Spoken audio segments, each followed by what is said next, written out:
kehidupan dan pola pikir atau perilaku tindakan yang berbeda.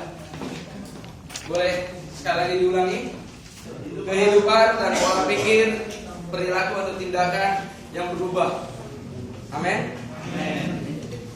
Bapak Ibu Saudara, kalau kita ketahui ternyata bahwa manusia itu memiliki dua kepribadian. Yang saya ketahui dua kepribadian atau dua karakter yang tersembunyi dalam kehidupan manusia. Yang Bapak Ibu Saudara yang ketahui bahwa kehidupan apa dan karakter macam apa yang Tuhan mau dalam kehidupan. Bapak Ibu Saudara, bukan kehidupan saya atau karakter saya udah lebih baik dari Bapak Ibu Saudara. Bukan karakter saya lebih suci daripada karakter Bapak Ibu Saudara. Banyak orang-orang seperti itu. Orang yang di balik mimbar hanya mengatakan, mendorong, ayo berubah dan bertobat. Tapi yang berdiri mimbar belum tentu sudah bertobat. Amin. Saya gak mengatakan yang secara bohong. Banyak orang-orang seperti itu. Dalam tanda kutip enggak semua. Dan secara manusiawi orang lebih menjauhkan hidupnya dari Tuhan daripada untuk mendekatkan diri kepada Tuhan. Karena apa? Ada faktor-faktor. Kadang jemaat-jemaat Tuhan mengatakan, Pak Pendeta, saya nggak bisa mendekatkan diri kepada Tuhan. Pak Pendeta, saya malas, nggak ada waktu untuk Tuhan. Pak Pendeta, saya sibuk dengan pekerjaan saya. Banyak jemaat-jemaat Tuhan yang seperti itu. Banyak jemaat-jemaat Tuhan terlalu banyak alasan. Alasan apa? Alasan seperti itu. Ogah-ogahan. Tuhan diletak di belakang, duit diletak di depan. Banyak seperti itu. Saudara-saudara, maaf kata Bapak Ibu Saudara, kalau Bapak Ibu Saudara membuat seperti itu, maaf kata pekerjaan Bapak Saudara enggak akan diberkati Tuhan. Tapi dalam hati saya untuk mengatakan seperti ini, Bapak Ibu Saudara datang kepada Tuhan hanya membutuhkan berkat Tuhan. Tidak. Berkat Tuhan akan datang sendiri ketika kita datang kepada Tuhan dengan sungguh-sungguh. Amin. Jangan jadikan Tuhan itu jadi bank. Kadang jemaat Tuhan seperti itu, ketika mulai bangkrut perusahaannya, mulai nggak ada penghasilannya, baru datang kepada Tuhan. Tuhan minta. Itu salah motivasi loh. Sangat salah saya bilang. Luar biasa. Dalam satu, ingat Bapak Ibu Saudara, satu hari itu 24 jam. Ada berapa jam waktu kita kasih sama Tuhan? Gak pernah. Sejam, paling hebat sejam. Mau bagaimana kita mau diberkati Tuhan? Tuhan berkati saya, berikan saya uang, berikan ini. Memang Bapak Ibu Saudara anggap Tuhan itu bank, sumber uang. Di dalamnya ada uang semua. Oh tidak. Bahkan lebih dari uang yang ada Tuhan miliki. Bahkan kehidupan yang luar biasa Tuhan memberi. Jangan hanya secara materi loh yang kita minta Bapak Ibu Saudara. Tapi mintalah secara kehidupan yang kekal. Bagaimana kita bisa hidup untuk menyembah. Amin. Bapak Ibu Saudara, mari sekarang saya tekankan seperti ini. Saya tekankan, mintalah yang di luar dari pikiran kita. Maksudnya apa? Apa saja gitu loh. Jangan hanya meminta, maaf kata, hanya pemikiran jemaat yang centek, hanya meminta berkat Tuhan. Tapi jemaat Tuhan yang berpikir yang lebih bagus, lebih sehat, hanya meminta kehidupan kekal. Bagaimana cara kita beri menyembah yang hidup dan berkenan di hadapan Tuhan. Ini masih pendahuluan Bapak Ibu Saudara. Maka kita masuk. Dan luar biasa.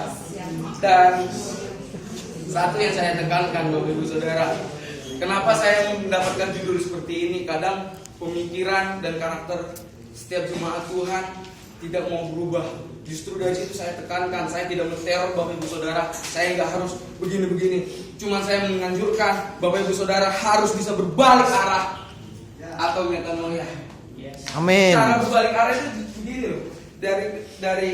Dari kehidupan lama, kehidupan buruk, kita harus melangkah seperti ini. Tapi jauh, Tuhan seperti jauh. Kita melangkah seperti ini, tapi Tuhan jauh.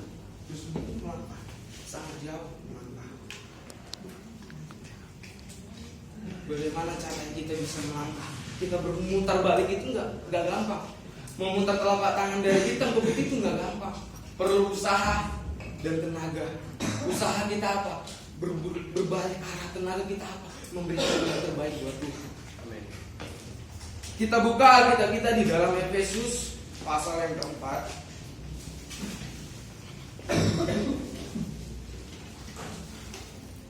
Efesus pasal yang keempat,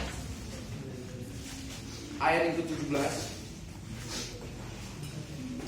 Ayat yang ke-17 sampai yang ke-32, tapi saya nggak sampai baca ke-32, yang penting-pentingnya saja. Bapak Ibu Saudara, mungkin di Alkitab Bapak Ibu Saudara judulnya adalah manusia baru. Bagaimana manusia baru kita?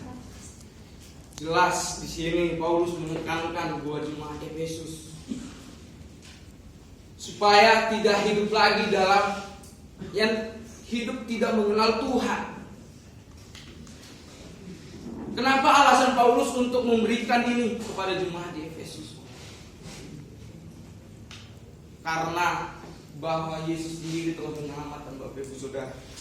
Ingat, ketahui, Paulus mengatakan ini bukan kepada jemaat di Efesus, tapi Paulus sangat menekankan ini kepada kita semua, supaya kita meninggalkan kehidupan kita yang lama dan berbalik arah kepada Tuhan. Ingat, sekali lagi saya tekankan, hidup saya bukan tentu lebih baik dari Bapak Ibu Saudara. Kerohanian saya, jam waktu saya belum tentu baik daripada Ibu Saudara. Tapi kita sini, saya menganjurkan buat Bapak Ibu Saudara, kita bersama-sama belajar untuk memberikan waktu yang terbaik buat Tuhan. Amin. Kita bersama-sama untuk mendekatkan diri kepada Tuhan. Bersama-sama kita meletakkan hati dan pikiran kita bersama Tuhan. Ingat, Bapak Ibu Saudara, Tuhan Yesus cukup sekali untuk kita salibkan jalan yang kedua kalinya.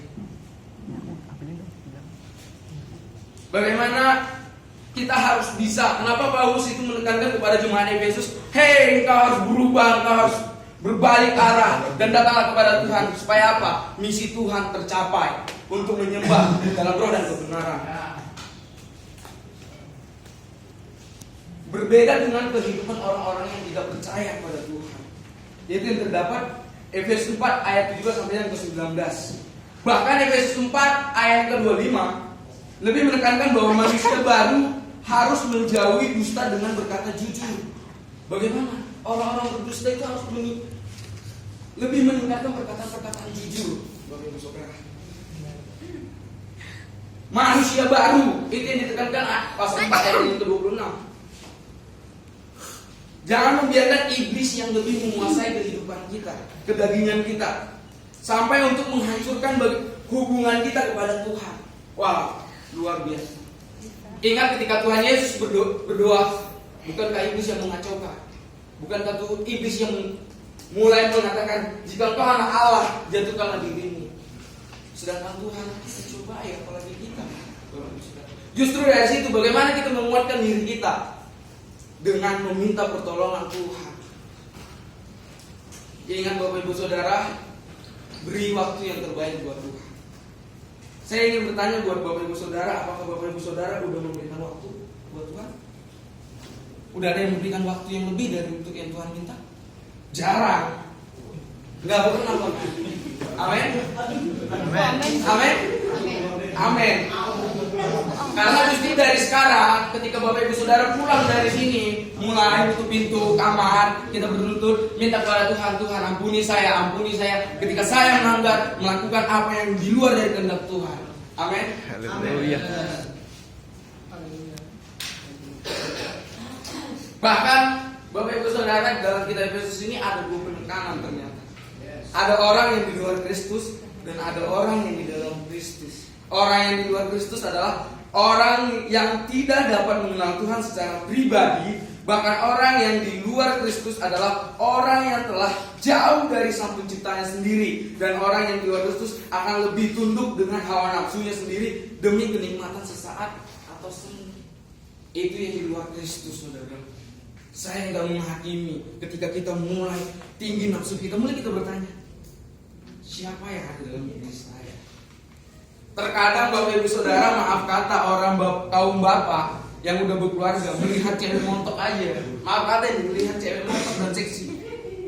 Wow, itu yang di luar Kristus loh, di luar Kristus loh saya katakan.